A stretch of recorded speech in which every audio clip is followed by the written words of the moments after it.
No, of course it's Saturday. It's Saturday morning for me. And I'm talking about Thursday night because this smile has just not come off of my face. Welcome back to West Ham on a fish lope. You are all well. I I I usually do my reflection the day after the game, but I've waited a couple of days after to let the dust settle, for us to really, sort of dive deep into what we've achieved and what we've got to come, what we've got to enjoy, over the next few weeks. Now, obviously, let's get the obviousness out of the way. What a win! What a night! What a fantastic achievement for the football club! And I'm just beyond proud of this football team. I'm beyond proud of what everything we've done. And this season has been a drag. Yes, it's been pretty crap at some points, but that's another reminder on Thursday night of why we're West Ham, why we're not glory hunters, why we don't support Arsenal, why we don't support Liverpool, Man United, because you look at those scenes we've seen, those videos, I've just watched them for the last 2 days, like just keep watching them. Like the ones from the dressing room, the fans, just everything. Everybody's just been on complete cloud nine for a good, 2 days now.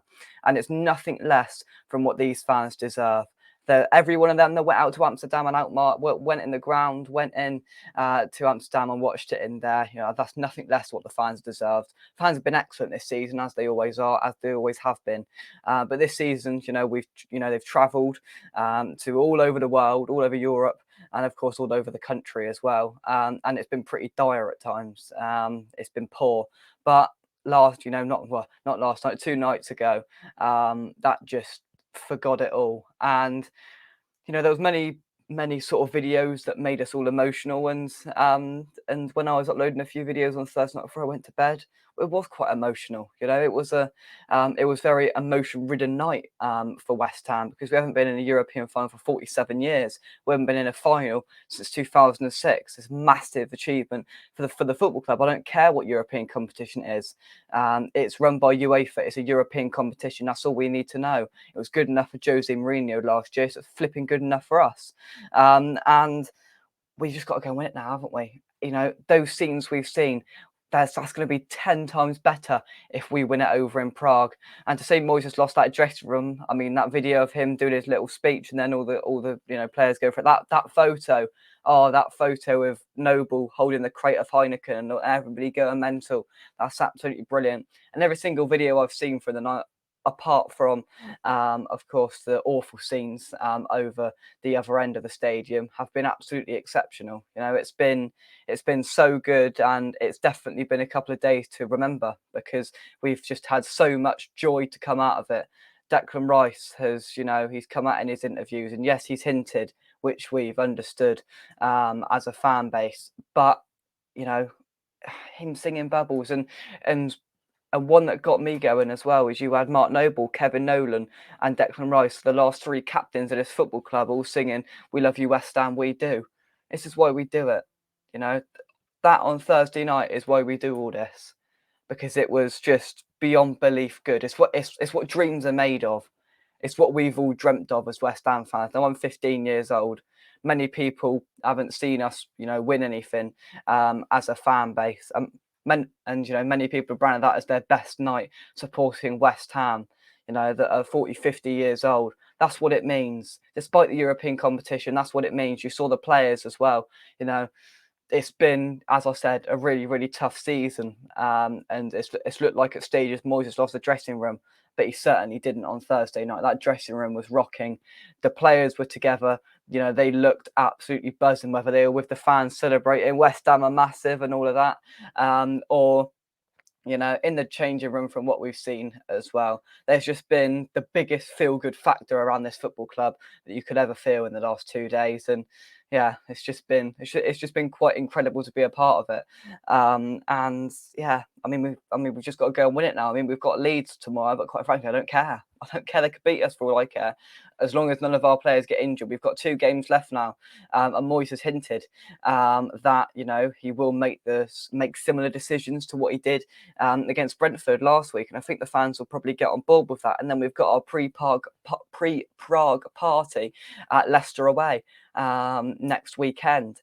And then all eyes are set on Prague. All eyes are set on that final. 20,000 West Ham fans will go out there, and hopefully it'll be another night we can remember. Playing Fiorentina, they came back from behind. I think they were losing from the first leg away from home. They beat Basel 3-1 to win 4-3 on aggregate. So, you know, it's going to be a difficult game, of course it is. You know, we've never denied that, but we've proved to ourselves, you know, how well drilled we were, how professional we were, and then just the huge burden of pressure and tension and everything was just took off our shoulders when Pablo Fornals put that goal in. That's one of the best limbs I've ever seen from the 900 that were in the stadium, and the videos of fans going mental, whether it was in the fan park in Hackney Wick, whether it was in Amsterdam in the Ironwork Tours, or any other random bar in Alkmaar or Amsterdam. It's just been absolutely incredible. As I said earlier, what dreams are made of, and for these players as well, you know, for Mark Noble especially is what I'm going to say as well, because, you know, he's still a very big part of that squad, despite him taking a more laid-back sporting director role, whatever that means. You know, he did an interview with the BT guys after, you know, after the game, and he's very much still a part of that, and he is one of us. And of course, you've got to say as well, you know, a huge thank you and how brilliant BT Sport have been throughout all of this. The Coles have been absolutely excellent. If you haven't been able to get to any of the games, you know, the Coles have been absolutely excellent, and you know, they've just gone on the ride with us as well, all the way through from last year all the way through to this year. Just every element of this has just been absolutely exceptional. When you can see I can't take this smile off my face, I cannot take the smile off this face, and it couldn't have happened to a nicer guy as well, Pablo Fornals. He hasn't had a good, you know, he hasn't had a great season. He's been pretty poor at stages. You know, I'll be the first to, you know, concede that he hasn't been great, and that's been represented by him not playing many games. But for him to come on, and for him, I mean, what a goal was as well. He went past about three players and coolly slotted it into the corner. Not many people have talked about the, you know, the sort of composure and how good that goal actually was.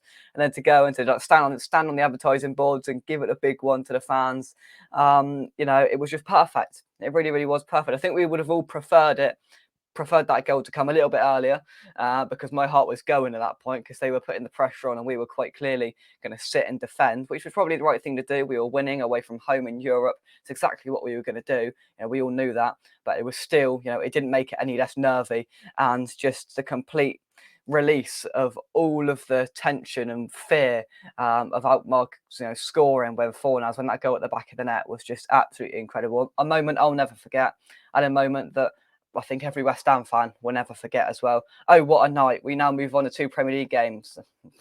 And then that all important final, which not only can get us our first European trophy in 47 years, but it can also catapult us up into the Europa League. Only West Ham can do this. We're going to finish about 15th this season, and we're going to be in the Europa League next season if we win on the 7th of June. We're going to beat the system. We're going to prove everybody wrong. And a word on Moyes as well.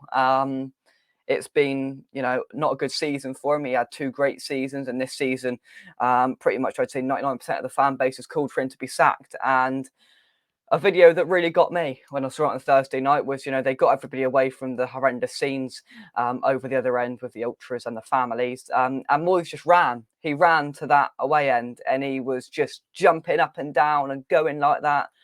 And the fans, you know, gave him the ovation he deserved. You know, I'm pretty sure most of them sang his name, and that's what he deserved, because he tactically completely, you know, completely won us that match. You know, I think the tactics from both legs were pretty much spot on. That's not saying I liked them. I didn't like us going over there and defending and, you know, being really nervy and camping in our own half. But that's what we expected to do. That's what every European side taking a lead away from home does, and we've got to be like that.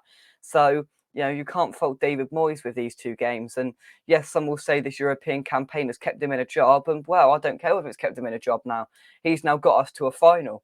And that's got to give him the credit in the bank that everybody is, you know, sort of dismissed, which you know, I've dismissed. And I'll be the first one to say, after that Brighton away game, I thought we'd go down. I honestly thought we'd go down after that Brighton away game when we got battered 4-0.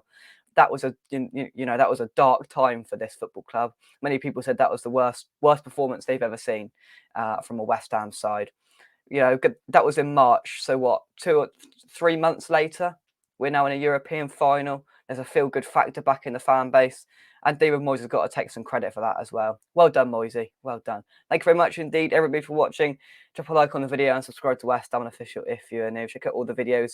We bring you the best away day insight right here on West Ham Official. The chants, the vlog, there's all sorts have gone up. All sorts of content have gone up since Thursday night. And yeah, just what an incredible, incredible night for the football club. And let's just go one better and let's go and win it in Prague. That's the dream. Can Declan Rice get his hands on a trophy and lift it for West Ham in potentially his last game for the football club? It's what, you can't write it. It's a fairy tale, and we'll find out in a few weeks' time. Don't get injured in the next 2 week in the next 2 games. This squad, please. Nobody get injured. Let's get a fully fit squad and let's go and beat Fiorentina in the final. Come on, you Irons. Just what a team. Just what a night. I just can't take this smile off my face. Honestly, absolutely incredible. We'll see you soon right here on West Ham Official. Come on, West Ham. Come on.